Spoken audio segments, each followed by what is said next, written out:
루소. 우리는 루소에 대해 어느 정도 안다고 생각합니다. 그도 그럴 것이 중고등학교 의무교육 사회시간을 통해 사회계약론을 말한 사람으로 장자크 루소라는 이름을 학습했기 때문입니다. 보통 홉스, 로크, 루소 이렇게 세 명을 엮어서 사회계약론을 제시한 사람이라고 평가하죠. 실제로 루소가 지은 책 이름이 아예 사회계약론입니다. 그럼 사회계약론이 뭐냐? 정치 공동체는 어떻게 구성되어야 하나? 뜻이 맞는 사람끼리 모여서 우리는 이러이러한 규칙을 지키는 이러한 공동체를 만들자. 이렇게 약속을 해서, 즉 계약을 해서 공동체가 만들어져야 한다는 것입니다. 먼저 상식을 짚어보자면 17, 18세기 기준으로 사회계약론은 지배계급 입장에서 굉장히 불온한 사상이었습니다. 계약이라고 한다면 귀족과 계대지인 백성이 서로 동등하게 테이블에 앉아서 어떤 협상을 해야 하는 거죠. 이거 자체가 자존심 상하는 일입니다. 여러분은 여러분의 땅에 도단한 풀이나 벌레하고 그 땅에 대한 생활권을 두고 협상합니까? 보통은 안 하죠. 이게 바로 귀족의 시선입니다. 그냥 우연찮게 내 영지에 태어났을 뿐인 가축이랑 크게 다르지 않은 농노. 이 존재는 마치 동물이 그러하듯 경영하거나 도살하거나 내쫓거나 딱 이 정도의 수동적인 존재입니다. 그래서 사회계약론이 1789년 프랑스 대혁명 때 혁명의 이론으로 수용됐던 것입니다. 자코뱅의 지도자 로베스피에르가 가장 존경했던 사람이 누구냐? 장자크 루소입니다. 그래서 루소의 유해는 지금도 프랑스 공화국의 위인들을 모아놓은 팡테온에 안치되어 있습니다. 유명한 관광지죠. 그리고 여기까지가 대부분의 사람들이 알고 있는 루소입니다. 옛 신분제를 끝장내고 민주주의를 정립한 계몽적인 철학자, 공화국의 벗, 대충 이런 이미지들로 점철되어 있죠. 그러나 언제나 그러하듯 이 채널은 상식과 통념에 도전합니다. 실제로 비단 주인장이 저뿐만 아니라 여기 모인 구독자들도 정규 분포에서 꽤나 벗어난 가장자리들이 모여있죠. 그래서 역사적으로 문헌학적으로 짚자면 루소는 민주정을 단호히 옹호했던 사상가가 아닙니다.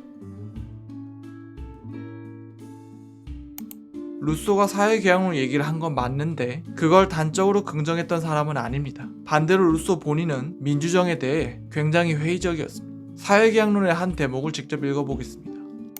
만일 신들로 이루어진 인민이 있다면 그 인민은 민주정을 택할 것이다. 그러나 이만큼 완전한 정부는 인간에게는 적합하지 않다. 그러니까 루소는 민주정을 견딜 수 있는 그러한 민주적인 시민이 존재한다는 것은 거의 불가능하다고 봤습니다. 하지만 민주정의 이론적 가능성을 제시하긴 했습니다. 그러면 이 가능성을 믿고 실제로 이 민주정을 역사 속에 구현하려고 했던 사람이 누구냐? 앞서 말한 막시밀리앵 드 로베스피에르입니다. 단두대와 공포정치를 악명 높은 바로 그 사람이죠. 그런데 오늘은 정치사 시간이 아니니까 우리 민중의 벗 로베스피에르 얘기는 나중에 따로 빼서 하기로 하고, 아무튼 이 자리에서 짚고 싶은 건 루소는 단순히 민주주의를 긍정했던 사람이 아니고 사회계약론도 그런 사상이 아니라는 것입니다. 사회계약을 통해 구성되는 민주정, 이 모델을 말한 사람이 루소인 건 맞지만 정작 본인은 그 모델이 지나친 유토피아라고 봤습니다. 이 말인즉 인간 본성의 자연스러운 발현이나 혹은 발전을 통해 민주주의가 성립한다? 민주주의는 역사 발전 법칙이라거나 정치 철학적 역사의 종언이다? 루소는 이런 얘기를 하지 않았다는 것입니다. 앞서 봤듯 이것과는 아예 반대되는 얘기를 했습니다. 아니 그렇지 않겠습니까? 민주정을 유토피아적인 것이라고 평했는데 인간 사회가 여기로 필연적으로 이행한다? 말이 안 되죠. 실제로 루소는 이런 말을 한 적이 없습니다. 사실 루소는 훨씬 더 근본적입니다. 민주정, 군주정, 귀족정 대충 이런 개별 정치체에 대한 차원이 아니라 사회 그 자체에 대해서 회의적이기 때문입니다. 그러니까 특정 정치체제로 필연적으로 이행하는 그런 본성이 존재하지 않는다 라는 차원을 넘어서 아예 루소는 인간이 근본적으로 사회적인 존재가 아니라고 주장했습니다. 다시 말해 루소가 보기에 인간은 비사회적 존재입니다. 비사회적인 존재들로 이루어진 사회가 곧 인간 사회입니다. 좀 더 정확히는 그런 가정을 두고 모든 정치 철학을 전개하죠. 비사회성을 정치 철학적 시금석으로 박은 셈입니다. 골 때리죠. 그래서 칸트가 루소를 읽고 충격받아서 매일 하던 그날 산책을 잊었다는 일화. 이건 그럴만합니다. 왜냐하면 그만큼 루소의 정치 철학은 상식의 뿌리를 흔들 만큼 그만큼 급진적이었으니까. 그렇다면 루소가 상정했던 자연 상태의 인간, 그러니까 이른바 고결한 야만인, 이 고독한 주체는 무엇인가? 좀 더 들어가 보도록 하겠습니다. 인간 불평등 기원론에서 루소가 제일 먼저 하는 작업은 자연 상태의 인간이 어떤 존재인지를 설정하는 것입니다. 그렇다면 인간이 어떤 본능이나 특성을 갖고 있는지 그런 걸 논했다는 얘기인가? 아닙니다. 여러분이 책을 펼쳤을 때 제일 먼저 보는 것은 최초의 인간이 속한 환경에 대한 서술입니다. 읽어보죠. 비옥한 원래 상태가 그대로 방치되어 도끼질을 당한 적이 한 번도 없는 광활한 숲으로 덮인 땅은 언제나 모든 종류의 동물에게 먹을 걸 보관하는 창고와 몸을 숨길 수 있는 은신처를 제공한다. 뭡니까? 태초의 원시림이 상정됩니다. 이 루스적 숲은 의식주에 대한 재료를 모두 제공해주는 광활하고도 풍요로운 공간으로 상상됩니다. 그래서 생존을 위해 반드시 무리를 이뤄야만 한다는 식의 생존에 근거한 사회적 본능은 루소에게 거부됩니다.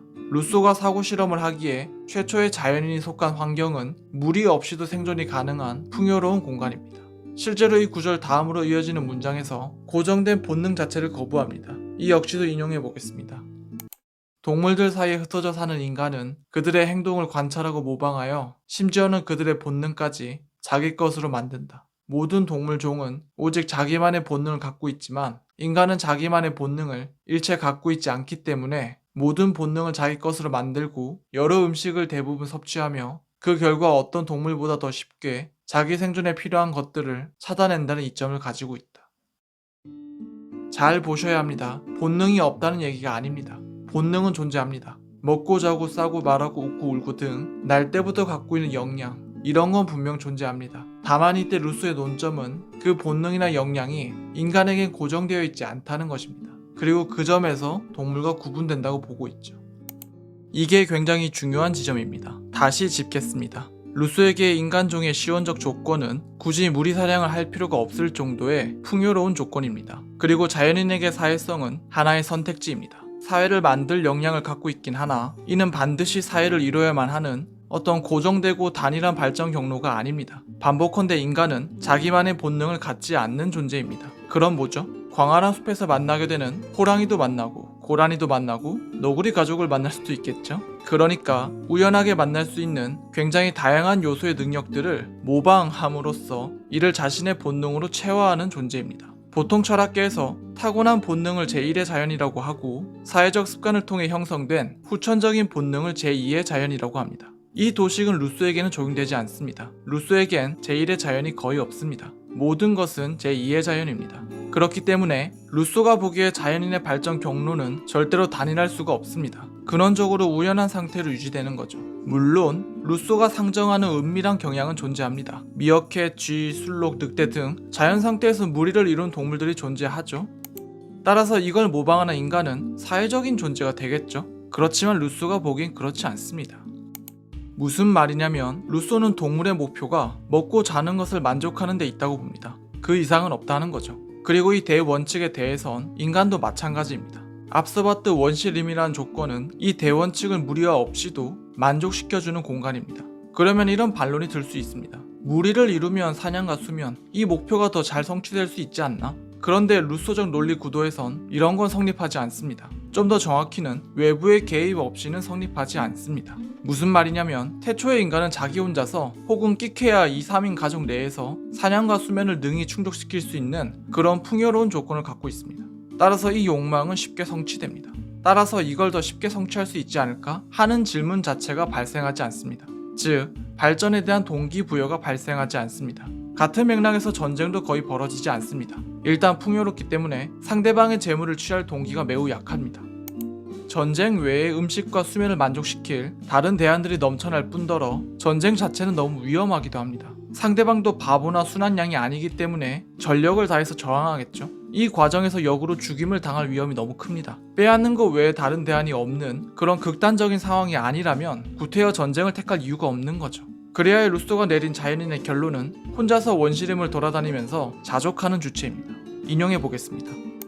결론을 내리자면 일도 언어도 집도 전쟁도 관계도 없고 동료가 필요하지도 않고 그를 해칠 필요도 없는 미개인은 심지어 동료를 개인적으로 알아보지도 못한 채 숲속을 떠돌아다니며 얼마 안 되는 정념에 지배당하고 자족하면서 오직 이 상태에 맞는 감정과 지식만을 가졌고 자신이 필요로 하는 것만 느꼈고 보기에 흥미로운 것만 보았다. 정리하자면 고독한 자족의 상태, 이게 곧 루소적 자연 상태입니다.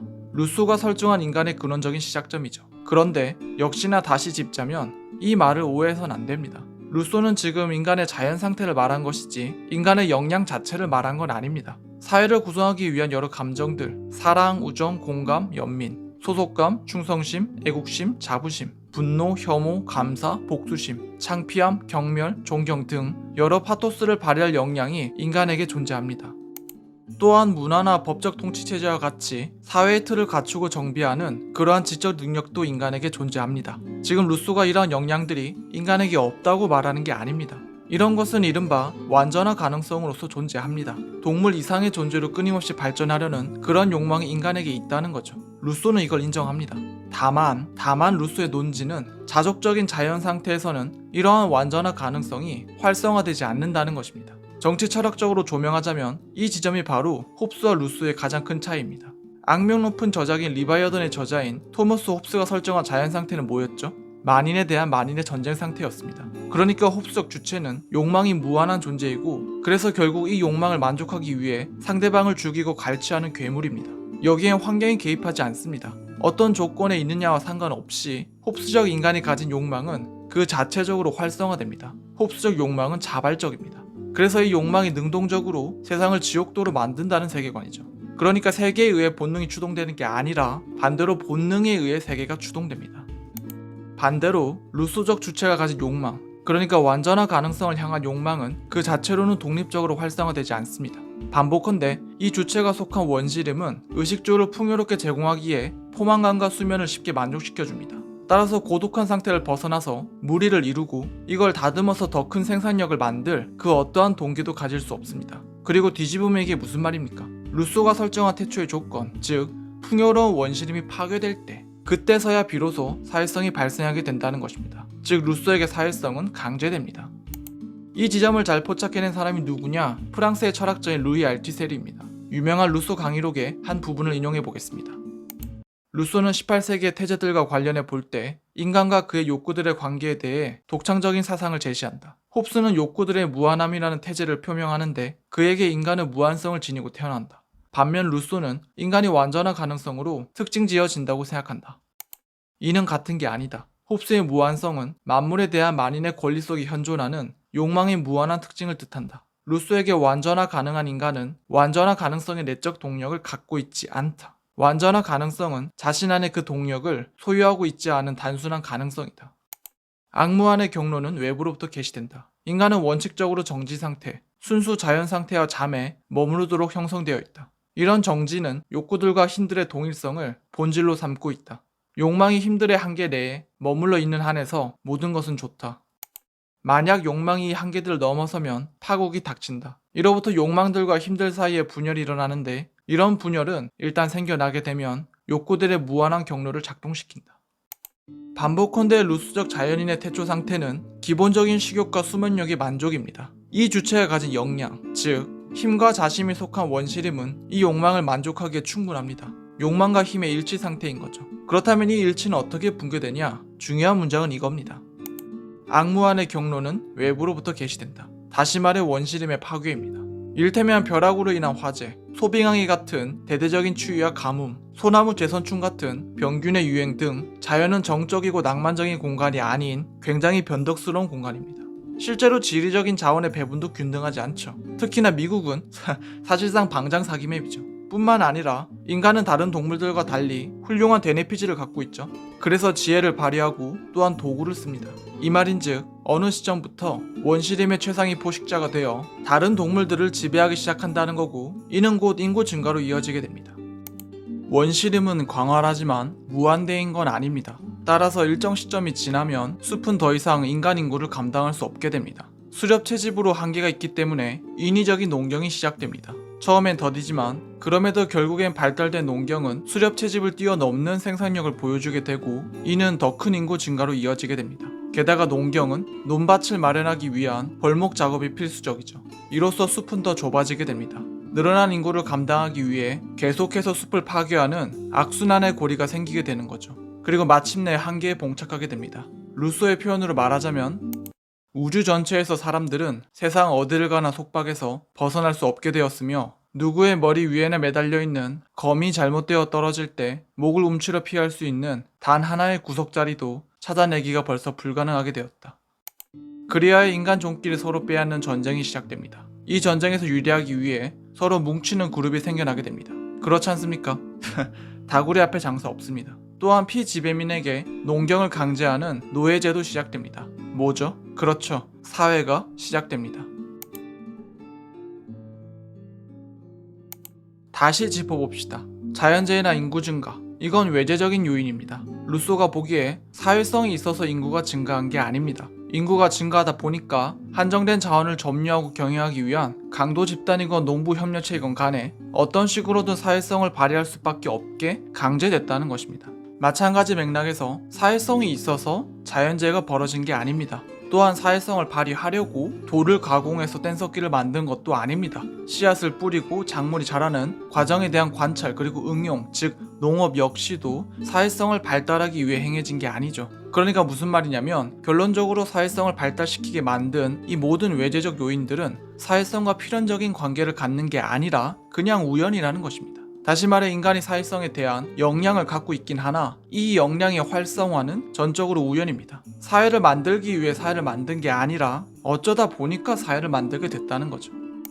그리고 이 과정에서 예전엔 몰랐던 욕망들을 알게 됩니다. 앞에서 강조해서 말했었죠. 자연인은 고독한 존재이긴 하나 그 안에 사회적 역량을 갖추고 있다고 말입니다. 그러니까 사회성을 발휘할 수밖에 없는 그런 외재적인 조건이 갖춰지니까 그 미개발됐던 역량들이 풀려 나오기 시작한 것입니다. 이를테면 집단을 이루기 위해 상대방에게 인정을 받거나 환심을 사거나 혹은 공포와 카리스마로 휘어잡거나 반대로 우정과 연대, 약자에 대한 연민, 신뢰와 감사함, 또한 나보다 더 권력이 큰 이에 대한 질투와 동경, 복수심과 중상모략, 사치와 향락, 또 다른 방향으로는 복종하는 것에 되레 감사하는 노예 근성, 지배자에게 권력을 넘김으로써 느끼는 무책임함에 근거한 편안함, 즉 개돼지의 즐거움, 이런 식의 온갖 사회적 욕망들이 깨어나게 됩니다. 그러니까 간단하게 말해서 여러분이 감동과 염세와 환멸과 즐거움을 느끼는 소위 인간 세상이라 불리는 바로 그곳이 형성됩니다. 그리고 이런 점에서 루소가 보기에 어떤 의미에서 홉스는 옳기도 합니다. 홉스식 자연 상태인 늑대적 주체는 실제로 우리 사회에서 관찰되지 않습니까?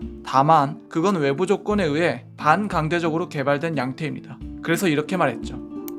그들, 철학자와 법학자 모두 욕구, 탐욕, 억압, 욕망, 오만 등에 대해 끊임없이 논하긴 했으나 그것은 자기들이 사회에서 얻은 관념을 자연 상태 속에 옮겨놓은 데 불과했다. 문제는 이 사회성이 근본적으로 불안정하다는 데 있습니다. 반복컨대 루소적 자연인은 고독하고도 자유로운 존재로 시작했습니다. 이런 사람들이 한데 모이면 어떻게 되겠습니까? 따라서 사실상 강제된 집단 생활에서 협력의 정도나 방향성을 둘러싼 주도권 싸움, 그러니까 자존심 싸움은 사실상 필연적입니다. 사회를 이루어야 될 필요성은 공감하나 동시에 원초적으로 갖고 태어난 자유에 대한 본성이 아로새겨져 있다는 거죠. 이런 이유에서 사회적으로 어떤 절대적인 안정이나 지위는 사실상 보장될 수 없습니다. 원시림에 의해 충돌했던 포만감과 식욕과는 달리 끊임없는 갈증 상태에 빠지는 거죠. 옛말에 열길 물길은 알아도 사람 마음은 알 수가 없다 라는 말이 괜히 있는 말이 아닙니다. 제 잘난 맛에 사는 인간들끼리 모인 사회는 근원적으로 불안정합니다. 겉으로 복종하는 것처럼 보이는 노예도 기회가 갖춰지면 폭발시킬 원한을 품고 있죠. 자유는 소구하기 힘듭니다. 체제가 완벽했다면 역사의 그 많은 반란과 혁명이 어떻게 가능했겠습니까? 그리하여 욕망과 힘은 항구적인 불일치 상태에 놓이게 됩니다. 계속해서 말하고 있지만 루소적 주체에게 근원적인 것은 배를 채우는 것과 꿀잠입니다. 그런데 지금 원시림이 파괴되면서 이를 만족시키기 위한 새로운 미션으로 사회성이 등장했죠. 배신 가능성을 소구할 수 없는 그러한 믿음직하지 못한 머리 검은 짐승인 타자와의 연대가 필요하고 또한 승패를 장담할 수 없는 다른 공동체와의 전쟁을 감수해야만 합니다. 연대와 전쟁이란 수단은 근원적으로 불안정합니다. 게다가 사회를 경유할 때 병적인 욕망들이 생겨나기도 합니다. 이를테면 모두가 나의 말에 복종하는 1인 독재가 가능하지 않을까? 혹은 지금 내가 누리는 사치와 향락, 이걸 영구히 누리기 위한 어떤 신분제를 절대화할 수 있지 않을까? 이런 욕망들은 고독한 자연인이었을 때는 상상 불가능한 것이었죠. 그러나 사회를 이루면서부터는 상상할 수 있게 됩니다. 그리고 인간은 상상한 것을 실제로 이루려고 시도하는 위험천만한 존재들이죠. 실제로 사회를 유지하거나 혹은 통제하기 위한 욕망은 이를 이루기 위한 힘으로써 온갖 수단들을 발명해냈습니다. 종교, 연설을 위한 수사학, 신분제, 준법의식, 점조직, 여론조사, 비밀경찰, 선전, 의회, 오스만의 파리 개조 사업, 내부 결속을 위해 상상화된 척. 정말이지 수단들은 넘쳐나죠. 이는 끊임없이 생겨나고 또한 끊임없이 발전합니다. 그러나 완전해지는 데엔 끝내 실패합니다. 왜냐하면 인간은 끊임없이 반성하는 존재이기 때문입니다. 다른 대안과 카운터들이 등장한다는 말이죠. 따라서 힘과 욕망의 일치는 일시적인 국면일 뿐 긴 역사의 시결에서 보자면 결국엔 유한한 것에 지나지 않습니다. 다시 인용하자면 악무한의 경로는 외부로부터 개시된다. 사회성이 욕망이 된 순간부터 욕망과 힘 사이의 분열은 영구합니다. 즉 악무한이죠. 같은 맥락에서 루소에게 필연은, 그러니까 필연처럼 보이는 강력한 경향들은 모두 우연에 의해 형성된 것입니다. 다시 말해 필연은 우연에 근거합니다. 이에 대한 알티세르의 정리를 인용해 보겠습니다. 루소에게 모든 발생은 우연을 필연으로 전환하는 것이다. 우연적인 것으로 도래하는 어떤 것은 불가역적인 새로운 필연을 산출한다. 역으로 모든 필연은 어떤 우연성을 기원으로 갖는다. 이렇게 해서 필연은 모종의 불안정성을 품게 된다.